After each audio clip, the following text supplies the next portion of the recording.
time when you bought your current car, or your last car if you don't have one right now. And think about what was it that caused you to say, okay, I need a new car. For some of you, maybe it was, well, the old one broke. For some of you, it was, hey, the lease is up, need a new one. For others of you, hey, got kids, need a van. And for some of you, hey, kids are gone, don't need the van, time for the sports car. But whatever it happened to be, that was awareness. Then you say, well, gee, which one should I get? And at that particular point, we're talking about preference.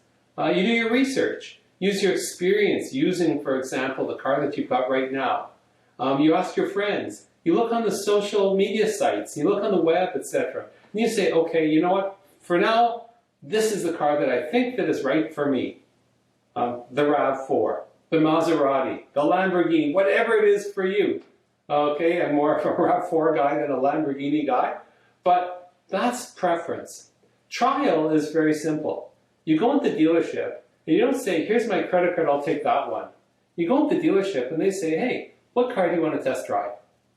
And once you know, when you're sitting in that car and you're driving it around, you say, yeah, this is for me. This works. Yes, the promise that was made during preference is now delivered during trial, during that test drive. And so then you go into the dealership and you say, okay, I think I do want that particular car. Here's my credit card. Where's the contract to sign? And unfortunately, with car dealerships, you end up with some very unpleasant negotiation. But the trust curve is what brings you from, I don't know, to, yes, I'm ready to come in. Inventive, creative, a really strong sense of what communicates well and what doesn't. So, what can we learn from fast food menus? And more specifically, the vastly different strategies of McDonald's and Five Guys. For those who aren't familiar with the McDonald's menu, there is something for everyone. Burgers, fish, chicken in a bun wrap or nugget style, salads, fries, gourmet coffee, and dessert.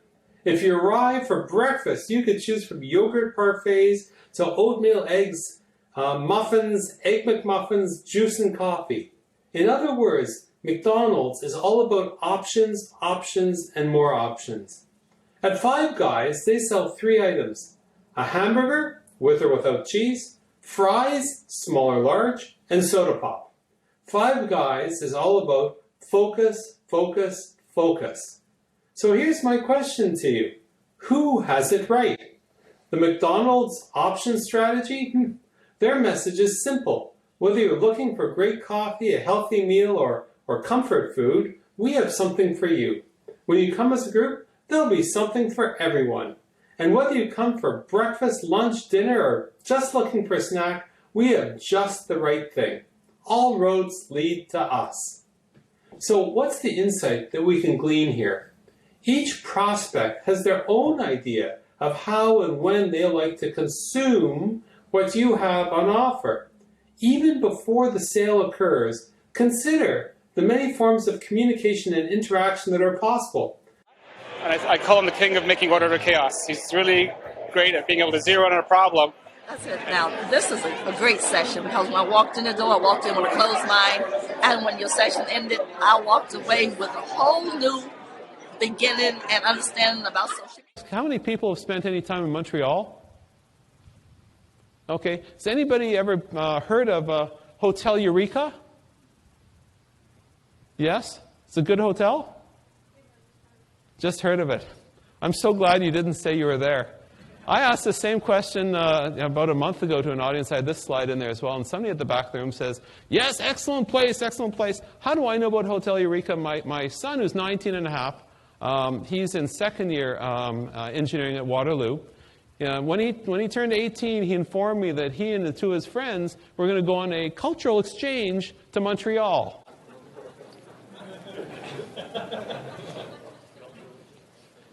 For those who aren't so sure, the drinking age in Montreal is 18. It's 19 here. So he says, I got it taken care of, Dad. The 3 of us, we got mega bus tickets, $1 there, $1 back, and we got a boutique hotel right in downtown Montreal. This is going to be just perfect. Okay, we don't need to rent a car. We'll be just there. I think, really, how did you choose that particular hotel?